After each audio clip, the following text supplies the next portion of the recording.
السلام عليكم ورحمة الله وبركاته. دمان أمد الصوماليات ميل بعالمك إجوان وسلامين سلام كدب وحمانت نصيب ويلاني إن معنا قعان دولة إيكو بحان رقي أمد الصوماليات كشقيسن جري بابيي intaasoo boqolaal ruux ugu jiro god oo maanta nasiib wanaag aan u yeelana iyagana maalintood inay maanta noqoto ilaaha mahad leh alxamdu alshukr bilcaalamiin waxaan mar labaad haddana ugu tacsiyeynaa soomaaliweyntii dhallinyaradii shalay toole gacanka haqdaran lagu ku xasuuqay baararka iyo meelaha hawada lagu qaato inaa lilaahi wa inaa ilayhi raajicuun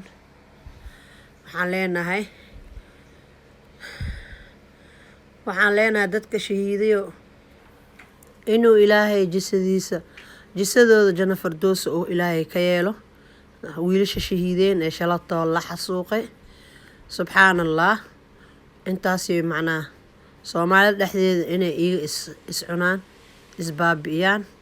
ayaa contract lagu soo qaatay macnaa heshiisaa lagu soo galay in soomaalida la dhameeyo iyagu waxay leeyihiin dowladda ku fashilinaynaa laakiin fashil oo ku imaanaya dowladda ama ma u joojinayso laakiin inay ummadda dhameeyaan ummadda inay dhameynooyin inay is ogaadaanaa fiicnaa laheyd intay dhahayaan dowladda fashil ku sameeya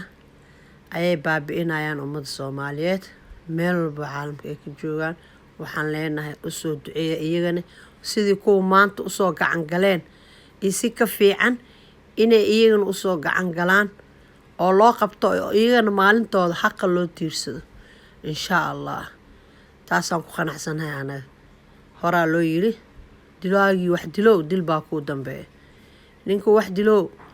intaad ka dambeynayso waa muddo 2 sano 3 sano gadaashiis haddaa noolaatid wixii ka dambeeya adigaa lagu soo socdaa ogow ha isdhihin abadiyan adi nafta in lagu ballan qaado camal ummadda dhammee adaa weliga ay allaha joogayso noolaanay 500 aad walaalkaa ku dishe inaad calfanaysid ma ogid adi mister waa calfad doontaa maya isma ogid inaad calfan doontid 500 adoo weli lagu siinaa laga yaaba in adigan lagu dilo inshaa allah dhuudhuumo 10 sano joog 3 sano joog waa bixee maalintaada ninkan waa yeelka raggan waa yeelka oo muxtaramiinta soomaalida meesha laga rabo akhyaarta maanta wiliga yaroo dhoocilin waa aan la dhehaynin inta aan ka seen 1 iyo 2 wallaahi dad aan ka saay badanaa 90% dad aan ka saay ay ku jireen hebel aan dhihi karin wiilkaas soo dildilay oday waa yeel oo miskiin 12 cunug leh oo dilay yaa wuji madowgaas bacaawga oo ku faanayo dilow saana loo dilaa dhaakan dhexda ku jiro waa masiiba waa familkood inuu ka biili jiray inuu dadka dhiigooda oo lacag inuu ku qaato reerkiis ku biili jiray reerkaas marka xalaal may cuneen waa maya bari iyagan waxay arkaan ay qoorta ka goonayaan sababtoo ay asagaba xalaal laguma dhalin xalaalna laguma soo korinin marka cunuga la korinayo naftarkiis waxaa loo baahan yahay xaqa in laga ilaaliyo dhinac kastoo ahaado cunug dhiig dad lagu koriy soomaalida hadda alla liibi maxay u daadsantahay soomaalida waxaa lagu dhahaa maxaa meelaha tahriibka looga qabanaa maxaa looga qaban waay intii baan xalaal lagu soo korin kul waa baxayaan si xunay ku dhimanayaan ama silac ama iyagaa isdilaaya ama liibiya lagu dilaa ama baddaa la qayso liana maxaa waay noo it xalaal quudata ma aha xalaal laguma soo korin cunugaas aabiis tuugnimuu kusoo koriyay iyo dhididka islaameed iyo maal islaameed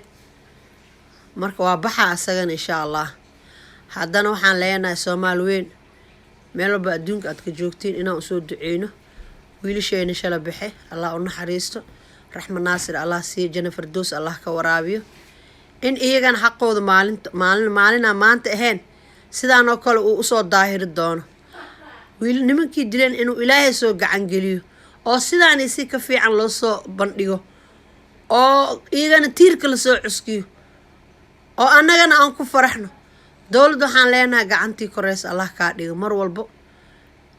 dowladdii fiicanaa dowladeena annaga inshaa allah tuug iyo mooryaan annaga waxba nooma dhexee inshaa allah ilaahay waxaan ka tuugaynaa dowlad nadiif oo caadil qofka bini'aadankan waxaa fiican samaan dowladdii fiican waa muuqataa tii xunna waa loo jeedaa marka yaa la iska indhatirin yaa lagu oorkacsanin qabiil yaa lagu oorkacsanin ninka sharafta leh oo ilaa heerkan soo gaarsii maanta daahkaa ma saarna yaa waxqabadkiisana ma aha mid macnaa laaluush lagu bixiyey waadax waa ragnimadiisuu kusoo bixiyey oo kusoo bandhigay wax walba uu sameeyey alxamdulilaah ha noolaato nabad iyo nolol insha allah xaqa allah soo daahiriyo tuug iyo maafiya allah naga qabto waxaan anaga rabin iyo mustaqbalka ilmaheena ilaahay ceelkuma rida ceelaa nugu ridee annagaa mustaqbal laa nugu rideene haddana ilmaheen mustaqbalkooda ilaahow ceelha ku ridin ilaahow ceelha ku ridin yaa dubeeyaa contract lala soo galaa kenya contract lala soo galaa war gedaha ninka weynaa jubbaland joog muxuu dhahay hawaan kenya loo gacan geliya gedo maxaa gedayaa leh subxaana casaa oo jira bal fiir akhriga meeshu dadka ka gale allaahu akbar caado qaata soomaali rasmi ahaa ee dhiigga iyo damiirka ku dambeeyey inta yaroo dhiigga iyo damiirka iyo dadnimada ku dambeeya soo kaca dhalinyarada oo nolosheeda mustaqbalkeeda ceeg lagu ridaayo naga qabta waa yeeladan tuugada ahoo meel walba daasano taladooda iyo xukunkooda lasoo wada arkay ilaahu naga dhinac marsii yaa rabbi yaa raxmaan intaasaan leenahay insha allah dowlad nadiif oo caadil ah oo ilmaheena kor usoo qaado oo qurbaha naga wada aruuriyo ilaahuna tus yaa allah yaa kariim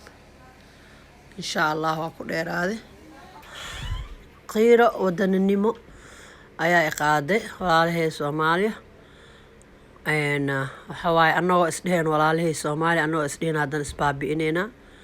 cadowtinimo aan dhammaad lahayn aa dhexdeena la dhigay laba hooyaa is haysato tan haddee dhasho tii kale uma ogola ninkaa maanta hadduu nasiibkiis madaxweyne uu ka helo kii kale ma ogola kana nasiibkiis haddii maanta ra-iisul wasaarenimo uu helo kii kale ma ogola marka kulligeen madaxweyne ma noqon karno kulligeen ra-iisul wasaare ma noqon karno gebigeena hal mar ma uureysa karno naaga marka in la sabraa fiican waa in la isku sabraa tartiib tartiib ha soo daaho xaqa waa soo daaha laakiin waa soo daahira insha allah sidiisaba xaqa waa soo daahaa yaa annagaa kusoo kornay colaad rabsho ku ilmo dhalne madax xanuun alxamdulilaah haddana ilmaheena haddana ku jiraa ilaaha mahadleh marka waxaan leenahay soomaali weyne colaadan heerkan gaarsiisan meeshay ka socoto iyo meeshay u socoto aan la fahmi karin ilaahoo naga qabo meelay u socoto iyo meelay ka socoto lama oga xamar kidaa leh xamar hebeloa leh xamar ninkii wadani ahaa leh sheeg maanta daarood iyo hawii iyo adduun iyo dir iyo jin iyo jaan lagu kala bibixiya meesha mayaalo xamar waxaa leh ninka ragga oo cadowga ka dhacsado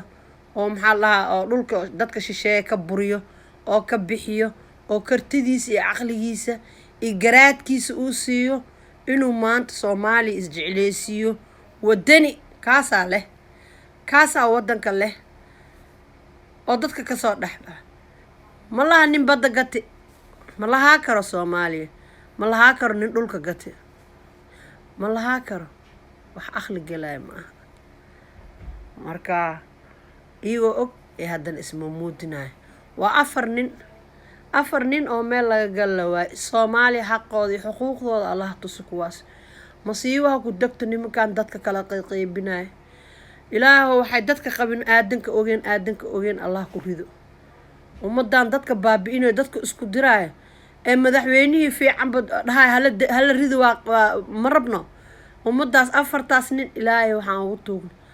marad min allah u keeno tabartooda meel ha ku ceshato sana kasta halhaan lemaan taagnaahayna sana kasto mucaarad lemaajo idaaca kasta akhbaar news kastood furtid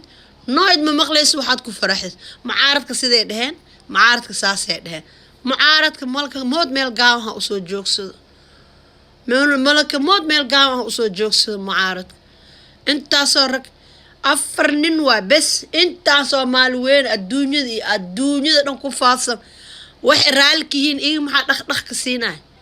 ee ku orkacsanayaan qabiil mucaaradka Soomaaliya ee hurdi iyo hergal u diidi ee meel kasta ilmaha ku guwaay ilaahay waxaan ugu tuugeynaa marad cudur la fileen os ilaahay og aadankaas ogeen gab Allah ku siiyo biidmillaahi ee kareeseen waliba waxaan umada u geesnooyina dadka isku dirayaan oo ilmaha yar loo guwaay xaqooda Allah ka soo bixiyo war afartooda buuxay galaan wixii gudaan waa soo arag tacliim ma haastaan wax barasho qon oo ku filan ma haastaan adduunka sida loo dhaqmaayo waxay u mudaan kasta yar jeebka lacagta loogu shuubay ma ahan saas adduunku waa la isdardarooyaa adduunkani wal dhulkiisu dhacsanooyaa war adduunka ma joogo wax bad gadahay adduunka ma joogo wax dhul gaday xasbi Allah nimca wakiil ilaaha idinkaga magal cudur ilaaha is og aadankaas og Allah nigu rido waan dhigteen wallahi billaah Soomaaliyeene u ducee wiilashaas aqooda Allah soo bixiyo nimanka weyn maanta ee akhyaartu ee dhalinyarada bagi